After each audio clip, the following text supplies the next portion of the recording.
मैं आप सभी का दो हाथ जोड़कर क्षमा मांगना चाहता हूं। मुझे आने में काफी देर हो गई है। आज भारतीय जनता पार्टी का संकल्प पत्र घोषित करना था, वहां पर देरी हो गई, इसलिए मैं आप सभी से क्षमा प्रार्थी करता हूं। भाइयों बहनों, ये 10 नवंबर का दिन बहुत महत्वपूर्ण दिन है। आज के दिन को न केवल महाराष्ट्र, पूरा देश शिव प्रताप दिवस के रूप में मनाता है। आज के ही दिन 1659 में महान शिवाजी महाराज ने अफजल खान का वध कर भगवा फहराने का काम किया।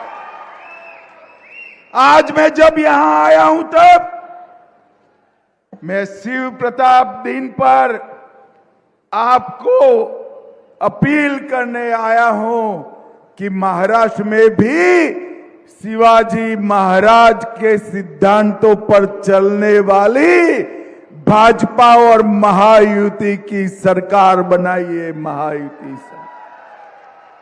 भाइयों बहनों, ये जो अघाड़ी है,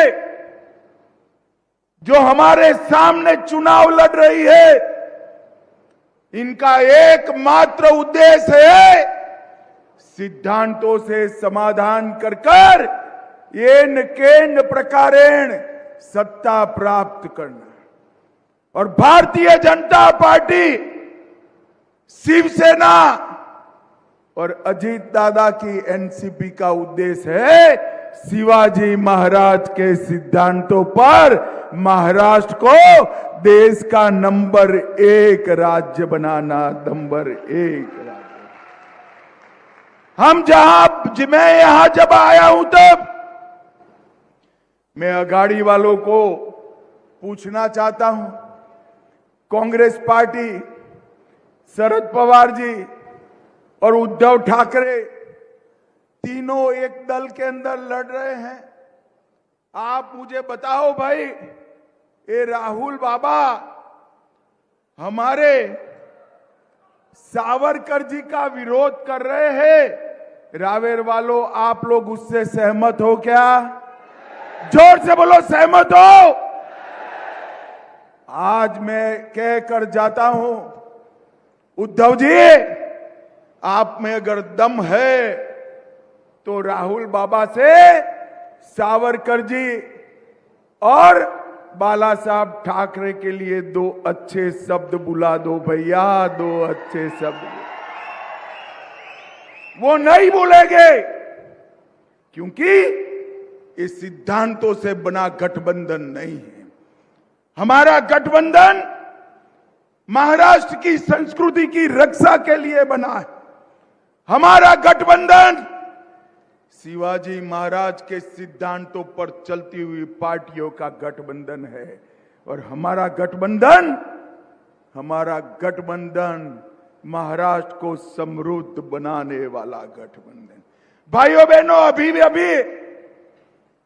उलेमाओं के एक संगठन ने कांग्रेस पार्टी को एक आवेदन पत्र दिया, जिसमें इन्होंने कहा है कि महाराष्ट्र में मुसलमानों के लिए 10% आरक्षण करिए।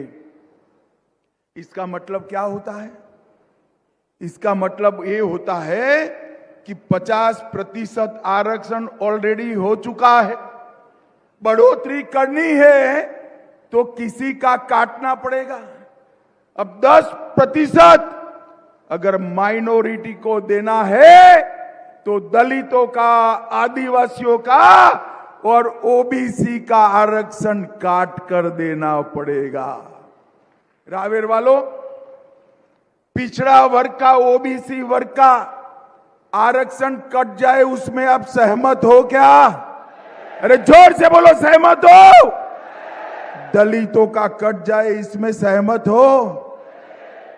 और आदिवासियों का कट जाए उसमें सहमत हो?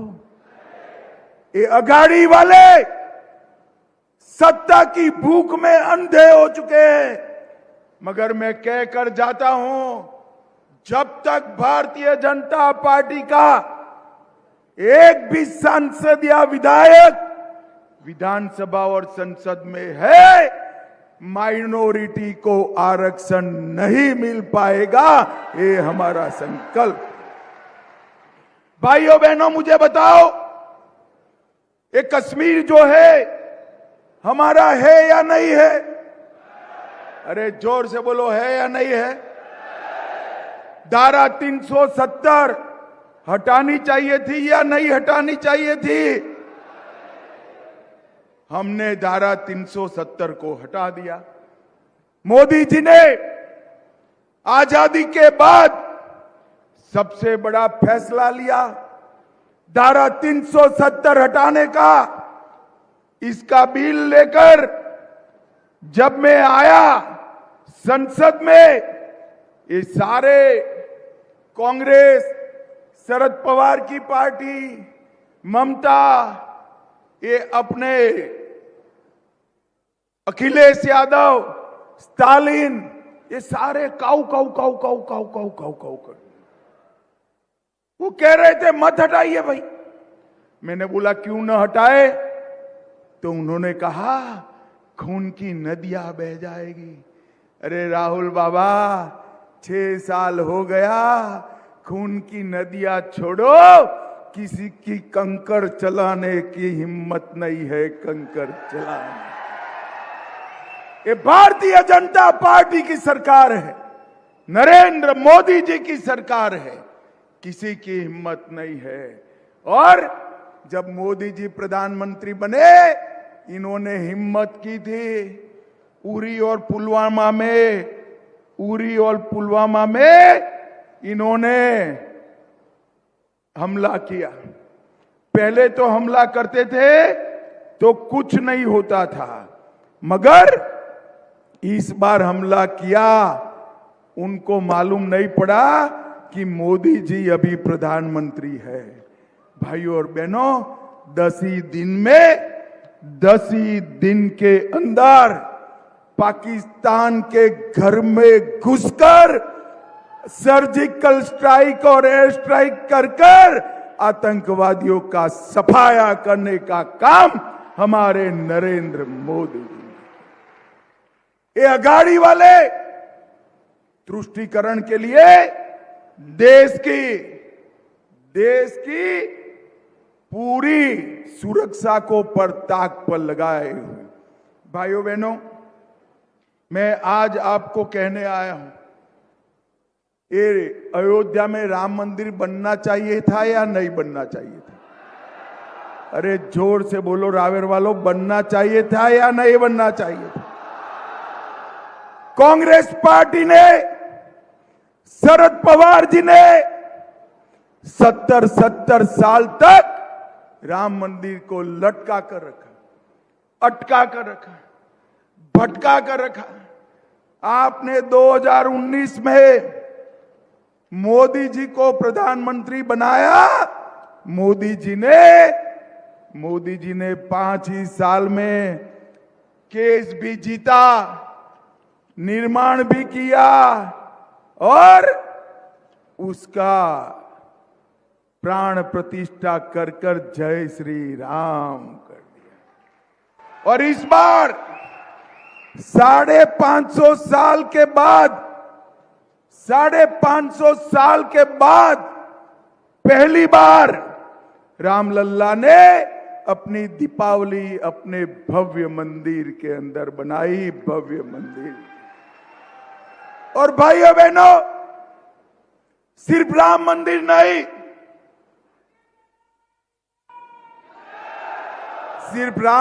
नहीं, मोदी जी ने औरंगजेब ने तोड़ा हुआ काशी विश्वनाथ का कॉरिडोर बनाया और सोमनाथ का मंदिर भी धड़ल्ले से सोने का बन रहा है।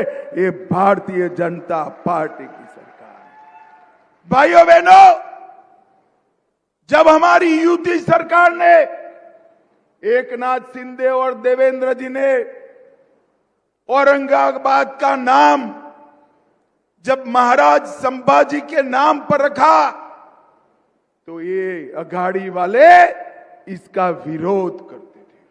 हमने 370 हटाया, ये विरोध करते थे। राम मंदिर बनाने का ये विरोध करते थे। ट्रिपल तलाक हटाने का ये विरोध करते थे। और मोदी जी अभी अभी वक्फ कानून में संशोधन लेकर आए हैं, इसका भी ये विरोध कर रहे हैं। रावेर वालों, ये वक्फ कानून बदल देना चाहिए या नहीं बदल देना चाहिए? अरे जोर से बोलो, बदलना चाहिए या नहीं बदलना चाहिए? अभी अभी कर्नाटक में गांव के गांव वक्फ की संपत्ति कर दिए। कई मंदिर, किसानों की भूमि, गांव वालों के घर वक्फ की संपत्ति हो गया। और पवार साहब, हमें आपकी मंशा मालूम है। अघाड़ी सरकार बनते ही महाराष्ट्र में भी इसका आप रिपीटेशन करने वाले हो। मगर आप लोग चिंता मत करो, मोदी जी ने तय किया है संसद के अंदर वक्फ कानून को बदलकर ये अधिकार वक्फ बोर्ड के पास नहीं रहने वाला है। नहीं भाइयों बहनों, ये अघाड़ी वाले कहते हैं कि हम महाराष्ट्र का विकास करना चाहते हैं। 2004 से 14 केंद्र में और महाराष्ट्र में अघाड़ी की सरकार थी। सोनिया, मनमोहन सिंह, शरद पवार तीनों केंद्र में थे। यहां पर भी उनकी सरकार थी। मुझे अघाड़ी वाले जरा जवाब दे, 10 साल में आपने महाराष्ट्र के लिए कितना रुपया दिया? भाइयों बहनों, रावेल वालों, देना चाहिए या नहीं देना चाहिए? हिसाब जरा, अरे जोर से बोलो, देना चाहिए या नहीं देना चाहिए? वो नहीं देते हैं, कोई बात नहीं, मैं लेकर आया हूं। 2004 से 14 तक पवार साहब आपने महाराष्ट्र को 1,91,000 करोड़ रुपया दिया। सिर्फ 1,91,000 करोड़। कितना दिया भाई? जोर से बोलो, कितना? और मोदी जी ने, इन्होंने 4 से 14 1,91,000 करोड़ दिया। मोदी जी ने 14 से 24 में 10,15,890 करोड़ रुपया महाराष्ट्र को दिया। ये अगर वोट मांगने आते हैं तो रावेर वालों, इनका हिसाब पूछना। भाइयों और बहनों, उत्तर महाराष्ट्र के लिए हमने ढेर सारे काम किए हैं। 50 साल से लंबित नीलमंडे डैम का काम हमारी सरकार ने पूरा किया। नार पार गिरना परियोजना, इसका काम चालू किया। नासिक पुणे रेलवे को स्वीकृति दी। 55 लाख किसानों को हमने उत्तर महाराष्ट्र में 12,000 रुपया हर साल देने का निर्णय किया। और फिर से यूपी की सरकार बना दो, 12,000 का 15,000 रुपया किसानों को मिलना शुरू हो जाएगा। 1150 करोड़ से 1600 किलोमीटर सड़क उत्तरी महाराष्ट्र में बनाई। 67 लाख गरीबों के बैंक खाते खोले गए। 16 लाख गरीबों के घर में नल से जल पहुंचाया। 11,35,000 गरीबों के घर में एलपीजी सिलेंडर पहुंचाया। 67 लाख गरीबों को हर महीना 5 किलो अनाज हर व्यक्ति को देने का काम किया। 67 लाख लोगों को 5 लाख तक का पूरा आयुष्य का खर्चा हमने दिया, 16 लाख घरों में शौचालय बनाए और पीएम जनधन योजना के तहत भी ढेर सारे काम किए। यहां बहुत सारी बहनें भी आई हैं। लाडली बहन योजना का 1500 का चेक आता है या नहीं आता है? जरा जोर से बोलो, आता है या नहीं आता है? ये अगाड़ी आएगी तो बंद कर देंगे। इन्होंने इसका विरोध किया है, मगर चिंता मत करो, मैं पूरे महाराष्ट्र में जाकर आया हूं। महायुति की सरकार बनने वाली है, महायुति की सरकार। और महायुति की सरकार बनते ही आपका 1500 रुपये को बढ़ाकर 2100 रुपया करने का काम भारतीय जनता पार्टी करेगी। पीएम किसान के जरिए हर किसान को 15,000 देंगे, 20% एमएसपी बढ़ाई जाएगी, वृद्ध, विधवा और दिव्यांग का पेंशन 1500 रुपये से बढ़ाकर 2100 रुपया किया जाएगा। एक बहुत बड़ी अमाउंट मूल्य को, कीमतों को कंट्रोल करने के लिए सुनिश्चित की जाएगी और 25 लाख नौकरियों का सृजन हर साल करने का काम भारतीय जनता पार्टी करेगी। 10 लाख विद्यार्थियों को 10,000 ट्यूशन फी देंगे। 45,000 गांव में पनडन सड़कों का निर्माण करेंगे।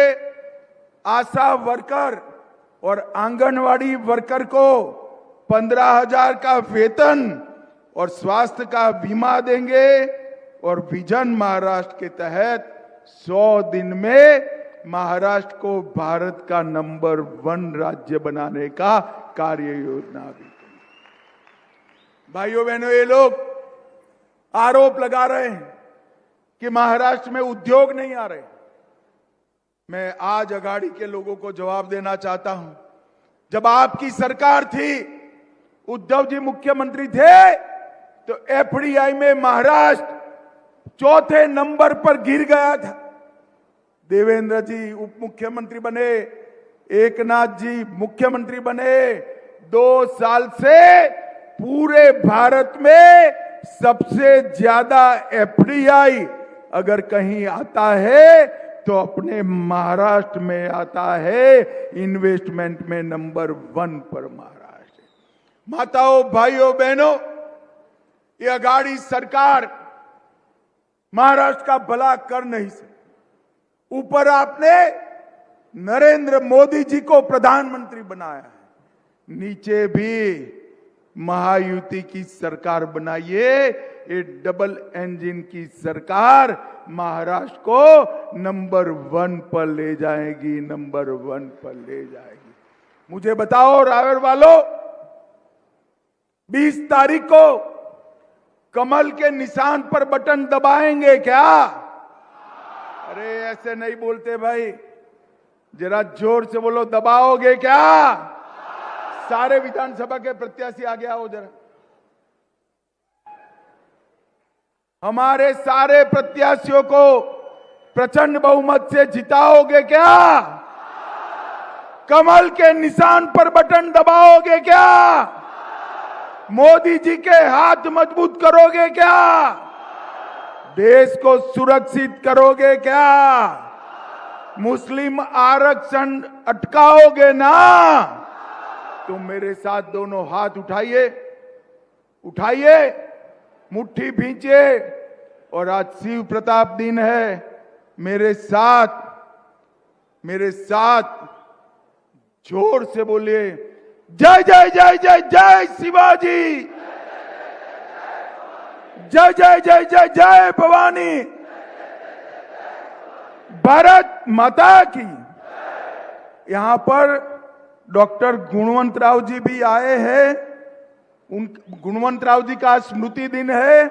हमारे पूर्व सांसद गुणवंतराव जी को भी मैं प्रणाम कर मेरे भाषण को समाप्त करता हूं। आप सभी का बहुत बहुत धन्यवाद।